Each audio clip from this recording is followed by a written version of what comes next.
Bonsoir tout le monde. Moi, c'est Ibrahim Diarra, je suis professeur au lycée public de Kolokani. Je voudrais quand même attirer l'attention des uns et des autres, c'est-à-dire les collègues, par rapport à la situation qui prévaut entre nous et le gouvernement. Voilà. Quand on se réfère au procès verbal de non-conciliation, on voit que le gouvernement a fait un effort, c'est-à-dire proposer des primes en lieu et place de l'application de l'article 39, parce que ça concourt à l'apaisement du climat social. Je vois que nos généraux ont rejeté la proposition et ils ont décidé d'aller en grève. Un pays qui est en guerre depuis 2012, nous sommes dans cette situation. À mon entendement, je suis un collègue de l'IFM de Kati. Si vous voyez qu'aujourd'hui, les gens se tapent la poitrine par rapport au salaire, c'est parce que il y a les autres qui ont lutté pour qu'on arrive là.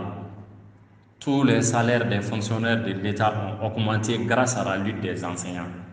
Donc ça devrait être un motif de satisfaction morale et un motif de patriotisme pour permettre à nos généraux de lever le mot d'ordre et de surprendre le gouvernement par leur patriotisme en nous permettant de participer aux examens de fin d'année. Mais je regrette que ça n'a pas été le cas. Apparemment, nos généraux sont dans l'amateurisme. Les comparaisons entre l'INTM et puis la synergie, les comparaisons de personnes à gauche et à droite, ça n'avance pas le pays. Les candidats au DEF, ils n'ont rien fait pour mériter ces sorts. Ils sont combien sur la liste? Vous voyez vous-même sur les décisions de surveillance. Les gens sur lesquels on a écrit devant bénévoles là, vous pensez que c'est des gens qui sont aptes à surveiller les enfants par rapport aux examens de fin d'année? Ce n'est pas possible. C'est juste du bricolage, du copier-coller, comme on a vu dans le temps, dans certains examens passés.